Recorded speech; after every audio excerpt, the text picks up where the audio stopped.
Senator, we were just talking before we started this recording about the unusual nature of the way things are in Washington, and there's a lot to talk about. A debt ceiling that has been raised, a continuing resolution, a couple of big domestic programs from the administration, all of that on the way. But first, I want to talk about something you rolled out this past week and talked about, and it's something that is getting more attention, and probably still not the attention that it needs, but it's mental health and the access to mental health. You had a significant role in making sure that people in Michigan will have better access to that because of something you've been working on. Explain to me what this process is. Sure. Well, thanks, Rick, and thanks so much for talking about this because even before COVID, 1 out of 5 Michiganders had some kind of experience with a mental health issue in their lifetime. And in fact, in addition, the number one cause of death of somebody under age 50 is a drug overdose. So substance abuse, mental health, really, really important. And since COVID and all the pressures that people have gone through and continue to go through, it's even more so. So I've been working for years, both to fight the stigma so people would reach out and ask for help and advocate for the help they need and their family needs and so on. But then we have to fund mental health and substance abuse as healthcare. That's what it is. You know, it's basically diseases in the brain as opposed to other organs in the body, but it's healthcare. And so a number of years ago, I created a model like community health centers where you have high standards for care in the community, and then you put in place real funding that actually funds those services and funds the staff as they should be funded. So we call it community behavioral health centers, and we created the standards. We started the process.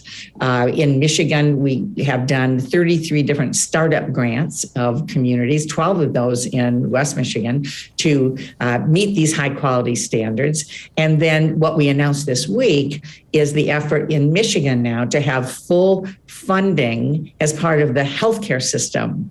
In other words, Medicaid funds community health centers, and now we'll be fully funding community behavioral health clinics. And what does that mean? It means that anyone who needs help is going to be able to go to the clinic, not be turned away. In fact, that's one of the requirements. In the past, only very, very seriously mentally ill people were able to get any help. The funding that community mental health received was only for the seriously mentally ill. Now, someone says, I need to talk to somebody, I need some help, my child needs help, I'm ready to face my addiction, and I want help right now.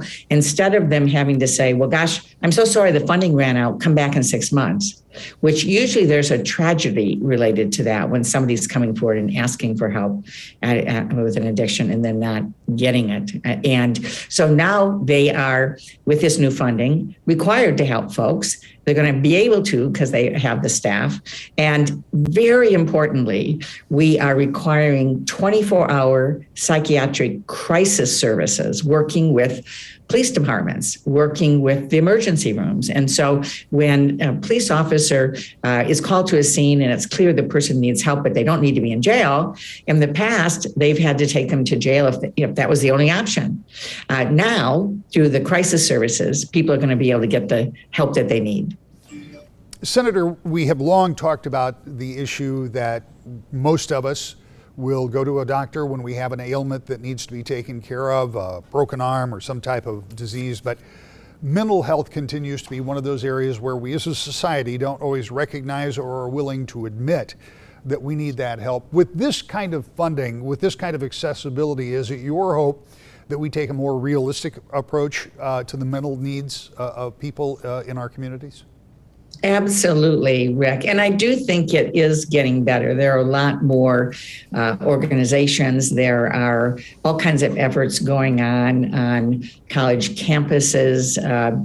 Glenn Close, who's become a friend of mine through our mental health work together, has a group called Bring Change to Mind, which works with college students and high school students and sort of folks that want to get together and talk about things that have happened in their families or their own situations and so on. And we're seeing more and more of an openness, but I think that being able to have comprehensive services in the community, to involve law enforcement, to support them in their efforts, to let folks know they're not going to just go sit in the emergency room if there's a problem, that they actually can get help, will cause more people, I think, to step forward. I really feel that that's the case. One of the things you've talked about a couple of times, and as you are talking about it, I'm thinking about what we've seen with policing over the past year and a half, and where we've seen police respond to instances where there was a mental health issue, but perhaps they didn't have the resource. Have you talked with law enforcement? Are they ready to embrace this idea that now they have another tool so they don't end up having to take someone to jail where they won't get those kind of services? Absolutely. You know, our law enforcement are the biggest champions of this approach. And in fact, when we first announced this whole program a few years ago, sheriffs joined us from around the country, and there are police chiefs in communities that have been doing this in other parts of the country. A few places that are getting funded, like Michigan, is talking about the incredible difference that it's made for them and for their officers. I mean, they want folks to get the help that they need. They don't want them just sitting in jail. And I'll never forget talking to the sheriff of Cook County, Illinois, his sheriff's department. He told me that he hired a psychiatrist to be the director of the jail. And he said, you know why? Because over half the people in my jail need psychiatric help. They don't need to be here. And so he's been a huge champion as well. And that story is true with our police chiefs and sheriffs in West Michigan and all over the state. They want this kind of support. Senator, I'm going to change gears here a little bit, but it kind of relates to this because over the past week, I've talked to a number of your colleagues over on the House side and to a person, they're working on bipartisan legislation. And the reason I bring that up is because you and I were talking about the remarkable change in Washington over the past 20 years from the first time that you were elected to the U.S. Senate. The idea that we have seen all of the divisiveness, and as you point out, it may go deeper than that, but at the same time, people are working on initiatives, they are working on legislation, they are negotiating. You talked about the Build Back Better plan where you're actually negotiating in many cases, I guess, with your Democratic colleagues on what it is that is the possible, right? Where you can get. Give me your sense of what's going on in Washington with big issues that we mentioned before, the debt ceiling, and we talked about that continuing resolution, but you've got an infrastructure bill and what some refer to as a human infrastructure bill that you're still working on. What is the progress like, and what does it feel like to you can be the outcome? Is this something that's going to come to fruition, or do we continue to keep pushing back a deadline? Well, Rick, as you know, I work across the aisle every day. And in fact, our Excellence in Mental Health effort we were just talking about is bipartisan with Senator Roy Blunt from Missouri, who's been my partner every step of the way. And one of the things that I find is that if there's not a fight, if there's not division, it's harder for it to get attention, but it's also the way you get things done. And so the bipartisan infrastructure bill you talked about, which is going to bring more than 30% more funding for roads and bridges and water systems into Michigan and fully fund what we need to do to connect high-speed internet. And by the way, I was able to get the largest investment in Great Lakes funding into that bill as well to help us deal with what's happening in erosion along the water and water quality and so on. But that's happening. We also had another bill dealing with chips. I know we talk all the time about these semiconductor chips that are not available right now for manufacturing, not just auto manufacturing, but appliances and any kind of tech manufacturing.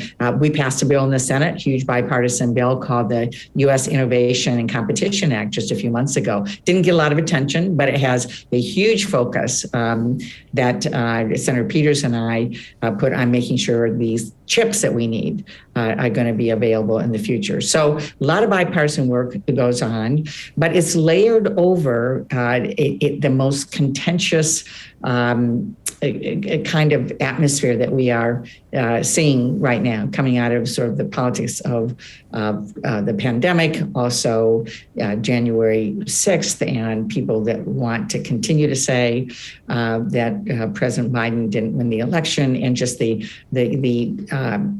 horrible pieces of that, the overlay in the most personal and mean, and I would say dangerous way. There's this overlay, but at the same time, underneath it all, there are those of us that are working together every day. And so, we work together on all of the COVID packages to help people get through the pandemic and to fund the vaccine development and so on. You mentioned debt ceiling. The debt ceiling is an odd sort of process, but it basically means that you raise the debt ceiling to fund what you did last year. So this whole debt ceiling process is about funding what we did on a bipartisan basis in the pandemic, which President Trump signed. And so that whole process needs to be changed. It really makes no sense. But as we move forward, I mean, we're debating, what are the needs of the country? Frankly, I want to focus on the things that keep families up at night, the costs, whether it's childcare, whether it's the cost of medicine, whether it's the other needs that they have that have not been addressed, that really need to be addressed. And I want to make sure we are very clear about the fact there's a climate crisis. It's hitting us right in the face, and we have to address it. And we can do it in a way in Michigan that also creates millions of jobs for us, not just electric vehicles, but clean energy manufacturing, solar and wind and geothermal, and supporting our farmers to do their part. So there's a lot of work to do. It is complicated, and sort of the worst elements usually get focused on in the national news. But what keeps me going are the opportunities to actually get something done. Really quick, because we've taken up a lot of your time. Those two bills I mentioned, the infrastructure bill and the larger Build Back Better. What's your best feel about, I'm not going to ask you how much, I'm not going to ask you about the top line, but do they both get done? Yes, I believe between now and the end of the year, we'll have a very important traditional infrastructure bill that passes. That's great for Michigan. And I think we will have additional legislation in the Build Back Better effort that tackles the climate crisis and focuses on really important needs that people have to bring down costs that affect them every day. And we're going to pay for it by just simply saying that the wealthy should pay their fair share in our country. And I think we all know everybody ought to be paying their fair share.